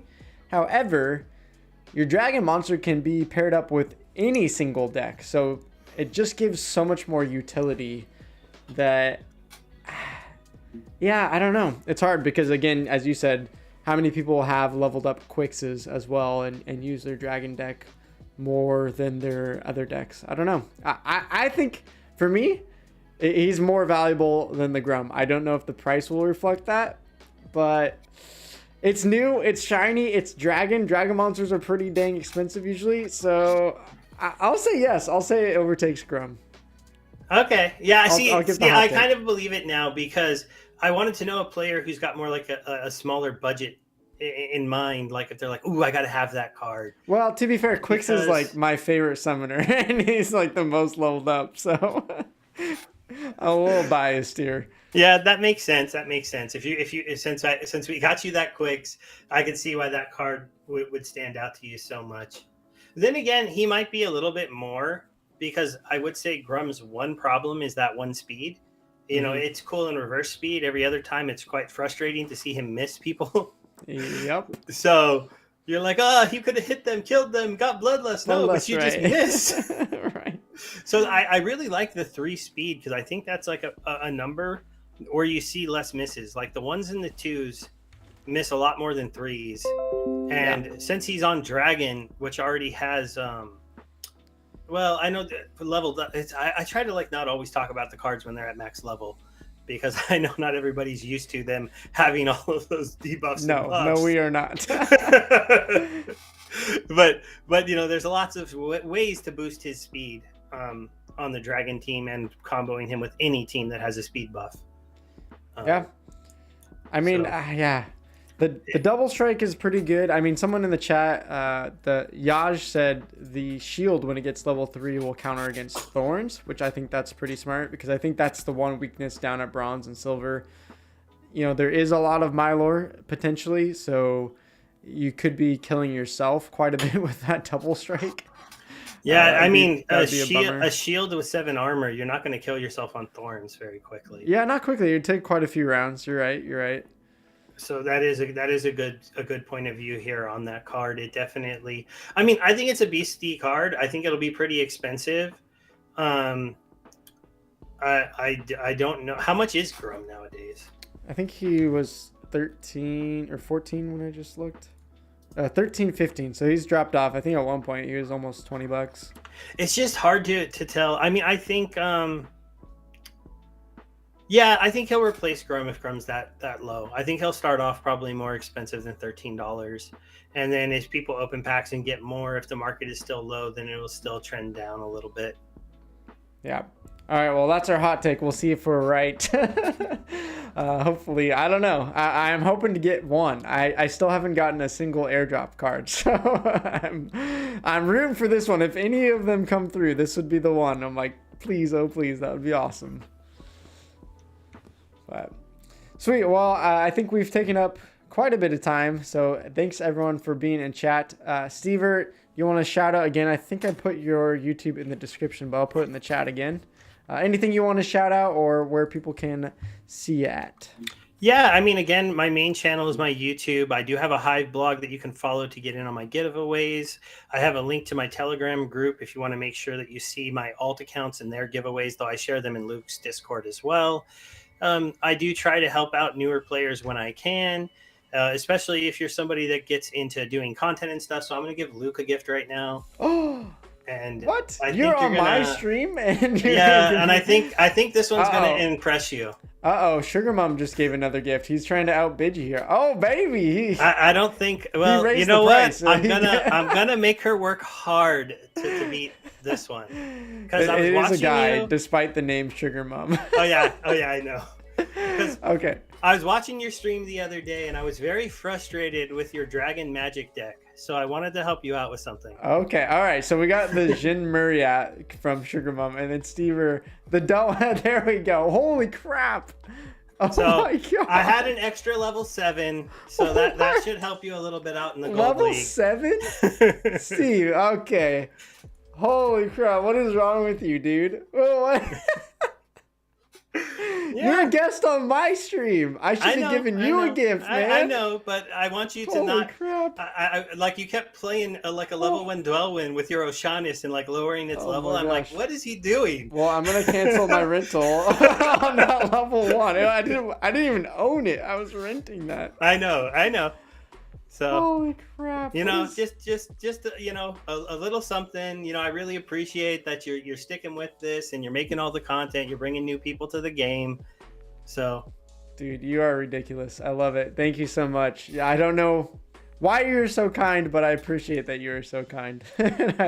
and more so than just the gifts. I hope everyone knows. I genuinely actually just like hanging out with you. I mean, this is why we have you on the podcast, and it's been so fun on the ZenSports podcast. Yeah, you know, it's been great. Well. You know, I really like, you know, it's kind of funny. I met your channel, and then I've met a lot of different other players. It's just fun to be able to talk about the game with people and just have fun and have these discussions, because I can't have them with most people because they don't understand the game. They kind of scoff at the idea that I have cards, they're worth a lot of money. You want to learn about it? No, they don't. So, well, I will shout out as well, Sugar Mom. Sorry you got overshadowed there, but if you didn't see that on the screen, the Jin Muriat is also a card I didn't have, which I am very thankful for because that's my death deck is definitely one of my go-to. Dragon, Death, and Water. maybe he saw the future because that'll combo well with your new summoner as well. Right? It's like you guys planned this together. I think Sugar Mom the other day, I don't know if you saw this, but on stream, he called you and himself my Splinter Dads. I don't know if you're okay with that, but I thought that was hilarious. That's funny. But no, I'm not gonna say that. You've earned it. I mean, you've you put out a lot more content than a lot of us. You do it really well. You spend a lot of time doing it, and you do it from a point of view that the bigger players don't have. Like, I can't understand the Krill's journey. I can't understand the idea anymore, and well, I know I'm not going to be able to understand anymore if you keep dropping me cards like that. Oh, it's just a Gold League summoner. It's just an old one. Oh my gosh. Yeah, it's true. I won't be able to use it in the modern format, but still, I mean, that's also one in the tournaments. You could still use Delwyn in the Bronze League because I think it's an old reward card, right? Yeah, it is a rewards card. That's why I said I had an extra one. Yeah, it was like I never could use the level 2, so... Yeah, for everyone that thinks I'm being like super generous to him, most of the stuff I've given you are old rewards cards, so I did get them for free. I'll take them. Jordan says, "I love you, Stever. I will name that as my firstborn's name." Okay, that might be a little too far, but do you think he's gonna add the 82? Like, is this like a pop star who like names a kid something like, you know, Northwest or like Apple 4-6 or what was Elon's kid's name? Something like a bunch of like binary code or whatever it was. Yeah, I'm just hoping all the other players, you know, that they can stick with the game and then they can play it. And then one day you can be like, man, look, I've got like 5 maxed out Pellicore mercenaries and now they're worth hundreds of dollars. So let me give them to this new player and it's not a big deal to you. Jeez. Because you can grind that far if you stick with it and you believe at least Splinterlands isn't going to fail. And so that's really where you should be judging the game, in my opinion. I feel like they're doing the right things. The game's continuing to grow, even if it's growing slower. There's still a whale community that supports the game a lot and buys quite a bit of cards and holds quite a bit of assets. And Aggro said he wants that Splinter Island, and he's, you know, it's not the first time I've heard of Splinter Island. There's a reason why it got brought up. Right. Yeah, I mean, that's I put a tweet out today. I was just thinking about this. I'm like, man, Splinterlands is generally, you know, one of the nicest, like, kindest communities, even for a competitive game. You know, often I'm just so used to the League of Legends, the Valorants, the things of like, you know, and those are team-based games, so it's, you know, it's understanding that people get pissed off and want to flame their teammates when they're not doing well. But Splinterlands has just, you know, been like the most generous community. I'm not just saying that to shill Splinterlands, like, you know, it's not my company or thing to shill, right? I'm just making content about it. But like, I actually have just made more friends. I've had more fun hanging out with other content creators like you, and other ones have been so generous and kind. People are sharing stuff. You know, we're all trying to delegate stuff out, and because of you and Sugar Mom, I've been able to like delegate people to get to at least Bronze 2 and start earning DEC, stuff like that. And you know, it just seems like everyone wants to pass around the love, pass around the generosity. You know, there are a few people that, you know, seem like they're kind of out there just for the giveaways, but other than that, like, I feel like this is one of the best gaming communities I've been a part of. Yeah, and I've met like a lot of people that I appreciate and I like them a lot, and I've met a lot of players who come in and they're like, oh, the game, you know, it's kind of crazy when they say that it can change your life, but it definitely changed my life. I never thought, like, you know, I'm going to be 40 soon. Oh no, but the 82 should have given that away. And like, I'm getting to the point where it's like, yeah, if Splinterlands stays around and a few other games stay around, I could possibly retire at like 43 or 44 off of play to earn games. And that, when I see that, I'm like, that's wild, because I have, you know, my father passed away because he worked far too hard all his life, and you know, I've seen, you know, like the real world grind that's out there. And so to see a chance for a digital thing to kind of set that aside and like to grow the tent and stuff, I know that I have to be willing to like give stuff and be nice and not be that guy who's like, oh, I'm gonna take everything I have and pull every ounce out of this game, because that'll kill it. We have to grow the game, grow the player base, and hopefully, we can continue to do that kind of stuff. And I'm not the only generous player at the top. I know that there's some others out there. Clove, every week, she's running those tournaments and doing those things. No and just, yeah. Yeah, and that's why I keep telling people, yes, there are those people who are just trying to play to earn to pay bills today. But if you're really in this for like, I want long-term growth, then pick your games that you think are actually going to last at least 3 years, right? And that's where you're going to see the long-term growth, the long-term, your assets, hitting that next big bull run, whenever that is. If Splinterlands, you don't believe in it for 3 years, I'm not going to sit here and argue with you all day. Like, that's your decision, right? But I think for me, it's one of those companies that I've been trusting and seems to be advanced further than 95% of the other projects I look at. So, to me, it's like, yeah, okay, it might be slow growing for us, but I definitely think that in 3 years we could be seeing some big gains and really, as you said, potentially some people could change their lives in one way or another, whatever that looks like for them. Yeah. And then, everybody's story is going to be a little different. How far you have to get into the game to make impact on your life is going to depend a lot on where you are and what you're doing. It's just a fun thing to be a part of. And that's one of the things overall in crypto that it's fun to see and do. And what, I first got into crypto to get into games because I saw this, like the reason why I use Celsius is because the guy who runs it kind of taught me something that nobody else in the world taught me. And that's that the financial system wasn't on our side.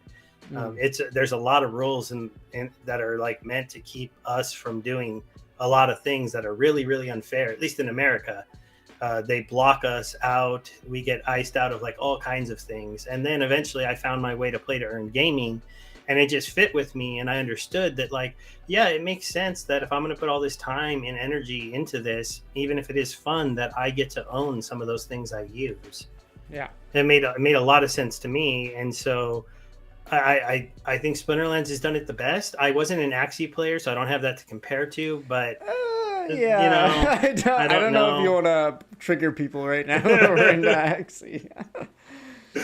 So, but those are the two big names that I think get thrown around the most out there, and it's like I want to see it continue. I want to see it continue to grow. Hopefully, we have the Splinterlands TV also coming up that we didn't talk about, which will be interesting to see if maybe that brings some more eyes to the game. So we'll have to see how things go over the next few months.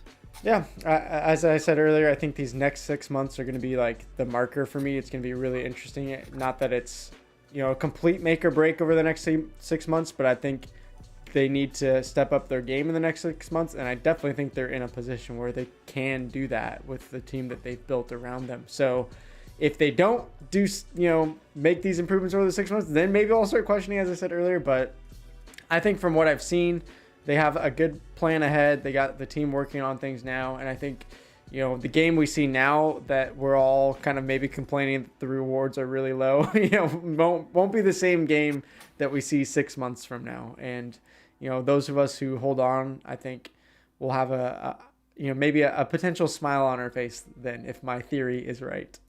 Yeah, and I think we will. You're right. You can judge the game harshly over the next few months if they continue to not put out the stuff they said they would put out. I think even I will be like, okay, it's time to start selling stuff again, because I said that once before when we were way too high, and I'll say it again if I think that if I stop buying and start selling, I'll let my community know. So yeah. All right. Well, you were asking me earlier if we could go for 2 hours talking. We almost did. So I think this is a good point to stop. We've been talking all day, so this is awesome. I love the content. I hope you guys have enjoyed it as well. I hope this has been helpful for you guys. It's just I was like, did I get more gifts from you guys? Or was just the same ones? I don't know why Splinterlands notifies me of the same gifts like 100 times. Splinterlands, if you're out there, fix that bug, please, for me.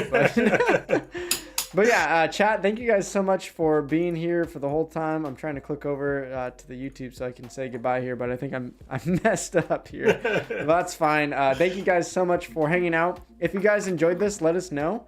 definitely maybe could be interested in doing like a weekly talk show instead of just doing gameplay all the time. If you guys find that maybe a little bit more beneficial, we could mix it up with that. I don't know how you guys think of it, but it'd be fun to have you, Steve, back on and maybe get some other, we got lots of friends going on here between Dwayne and Jim and Crypto Llama and all these other Ashleys here today. I think I saw Ultimate Gaming here earlier, so we could have a potential good cast if we want to. So. Yeah, it would always be fun to get some other voices in there, right? Because you also want to hear different opinions and you want to hear different stories and why people got into things. And the more we show people, like people at different levels of their journey too, is always cool. Yeah, we need to get 3 content creators on, and then 1 just really angry, bitter person that's been like commenting on my YouTube videos about how this. I literally before we go, I got the funniest comment came in the other day, and it was Splinterlands is just a really long-term rug pull.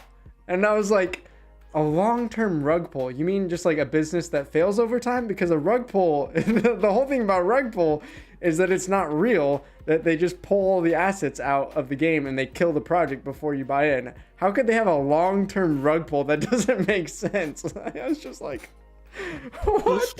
Like, what else are you gonna accuse them of? I just thought that was so funny. Yeah. They apparently don't know how many cards Aggroed and Matt own, because it's not a good idea to buy your own assets and hold them if you're gonna rug pull them. Yeah. But, and you're right. I don't know how you rug pull at this point. I mean, I think every game out there has a little bit of a problem of over promising and under delivering, and that is really something that is going on in the world right now. We need more people that know how to do dev work. They're very, very high in demand, and it can be hard to get good people and then get your project done and do what you want to do. And in the crypto world, that can lead sometimes to projects just never ever doing anything. Oh, look at that! You got something else, huh? Sure smokes a lot. Dropping what are all these legendaries coming in today? I thought that was going to be a line. So thank you, Sir Smokes a lot. Good thing we kept the stream going for another minute. Yeah. Oh man, yeah. No, I think at this point, I think we can safely say Splinterlands is not a rug pull. Could it be a business that goes bankrupt one day? Yeah, that's possible for any game, any company that you invest in.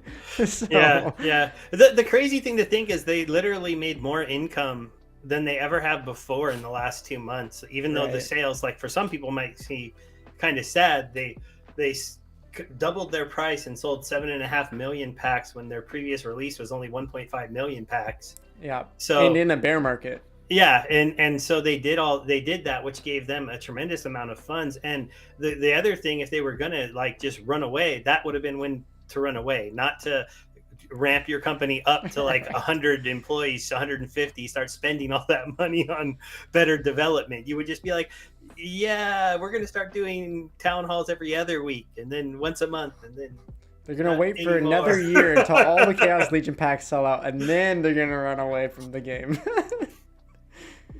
Oh man, yeah, it's just funny what people will say, and they're entitled to their opinion. That's fine. I can understand it though, because if you came in and you bought at the top and you thought you were going to get rich, and instead you got wrecked, and then you don't even like the game, which means you probably shouldn't have ever bought in, but you're like, I don't even like this game, and now my cards are worth nothing, and you're going to be angry, and you're going to be salty, and you're going to sell me your cards for 17 cents on rares and $1.50. No. Yeah. Well, so much wisdom there, and that's making me very bullish that we need to do an episode 2. And Jim's in the chat says I'm free, so we'll get Jim Morgan, maybe we'll get Steve back, and we'll have to do another little round table discussion, and maybe there'll be even more news. We barely even touched on the Warner music, so maybe we'll have to talk more about that. Yeah, we don't know enough about it to get too into it. That's true. I mean, the potential is amazing, right? I mean, but we don't know how much of it's going to come into Splinterlands. I mean, I tweeted out when's the Ed Sheeran game coming out? Yeah, because I didn't know actually Warner Music who they had, and they have a huge catalog of artists. But I just saw Ed Sheeran, and I was like, oh my gosh, Ed Sheeran NFT game, please. So funny. It would, and we'll have to see what they have. I mean, the first thing they mentioned, a music producer type game, that makes sense, right? As something that you would market to those people. How you tie that into Splinterlands, I don't really know. I mean, just add Rising Star into Splinterlands. Rising Star should have made the partnership with Warner Music. Yeah, well, they don't have quite enough players. You don't make videos about them, Luke, so nobody knows about them. No, I'm joking. I don't know if it's worth it to make videos about them, to be honest. I mean, people talk about it in my Discord, so if you want to go chat up in the Discord, I guess you can go talk about Rising Star. But you reminded me, I have to go click a button. This whole time, Steve, in this podcast, has just been literally hitting the Rising Star. I don't even know what it's called. What's the button called? It's like go it's perform or something. Yeah, it's like just start mission, literally, I think. Yeah, start. There's a start button that you press every once in a while. Yeah. Oh, boy. All right. Well, again, we could talk all night, but thank you guys for being here. We've already had 4 goodbyes. This one is official. Ragnarok rap battle, maybe next time, no promises. And thank you guys again for watching. And give us feedback in the chat and Discord. I want to know if we should do something like this again and bring on other people. But for now, we are going to peace out. Adios, Paul. Thanks for watching. Please tune in to SteveR as well. SteveR82 on YouTube. Thanks for coming. And a last second gift, the Scorch Fiend. Oh my gosh, another legendary. I can't quit. Steve, I can't quit the stream. You sure you want to stop? No, no, I don't. I don't want to stop. But yes, I do want to stop. That's wild. Oh my god. Goodbye, everybody. It was great. It was fun. Goodbye. Thank you for the gift. Much love. We'll see you guys next time.